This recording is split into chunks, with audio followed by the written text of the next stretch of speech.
Listening, fill in the blanks. Let's start.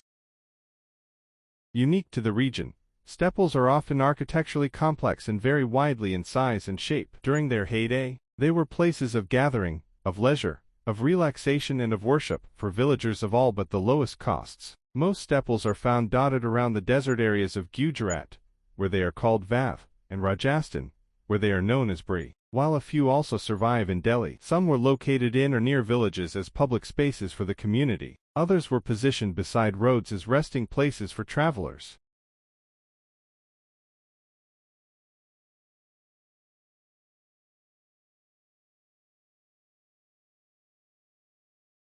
Another issue is the extent to which the technology influences or even controls the workforce. For over 2 years, Pachidi monitored a telecommunications company. The way telecom salespeople work is through personal and frequent contact with clients, using the benefit of experience to assess a situation and reach a decision. However, the company had started using an algorithm that defined when account managers should contact certain customers about which kinds of campaigns and what to offer them.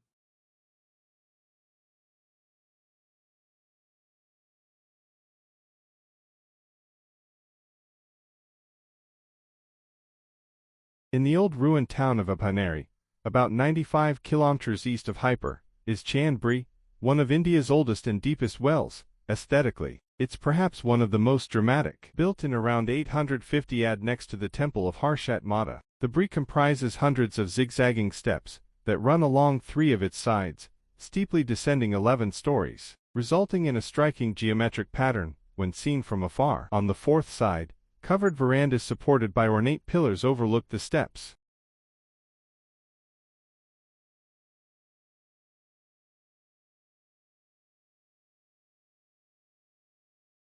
Unique to the region, steppe wells are often architecturally complex and vary widely in size and shape.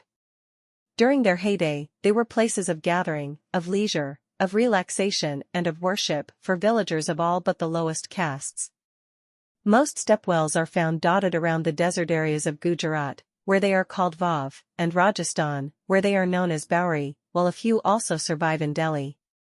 Some were located in or near villages as public spaces for the community, others were positioned beside roads as resting places for travelers.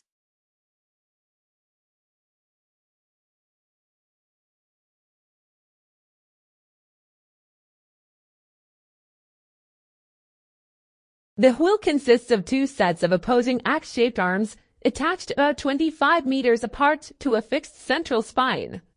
2 diametrically opposed water-filled gondolas, each with a capacity of 360,000 liters, are fitted between the ends of the arms. These gondolas always weigh the same, whether or not they are carrying boats. This is because, according to Archimedes' principle of displacement, floating objects displace their own weight in water. So when a boat enters a gondola, the amount of water leaving the gondola weighs exactly the same as the boat.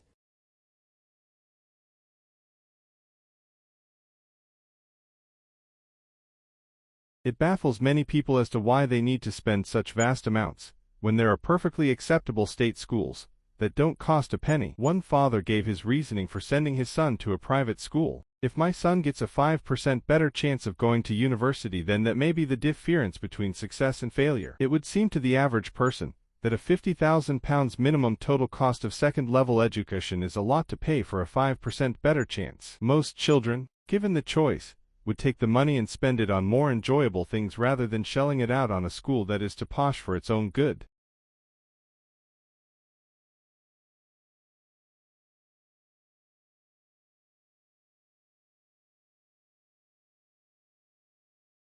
The possibility of losing helium forever poses the threat of a real crisis, because its unique qualities are extraordinarily difficult, if not impossible to duplicate. Certainly, no biosynthetic ersatz product is close to approaching the point of feasibility for helium, even as similar developments continue apace for oil and coal. Helium is even cheerfully derided as a loner element since it does not adhere to other molecules like its cousin, hydrogen. According to Dr. Lee Sobotka, helium is the most noble of gases, meaning it's very stable and non-reactive for the most part.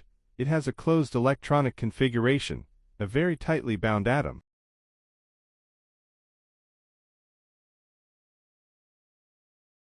Educators are often much less aware of how quickly children can lose their ability to use their mother tongue, even in the home context.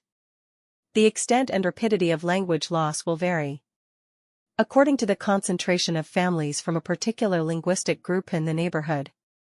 Where the mother tongue is used extensively in the community, then language loss among young children will be less. However, where language communities are not concentrated in particular neighborhoods, children can lose their ability to communicate in their mother tongue within 2-3 years of starting school.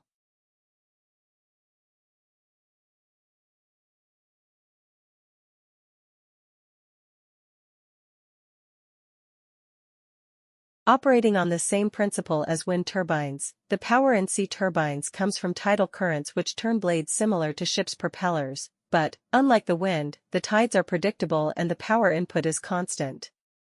The technology raises the prospect of Britain becoming self-sufficient in renewable energy and drastically reducing its carbon dioxide emissions, if tide, wind and wave power are all developed. Britain would be able to close gas, coal and nuclear power plants and export renewable power to other parts of Europe.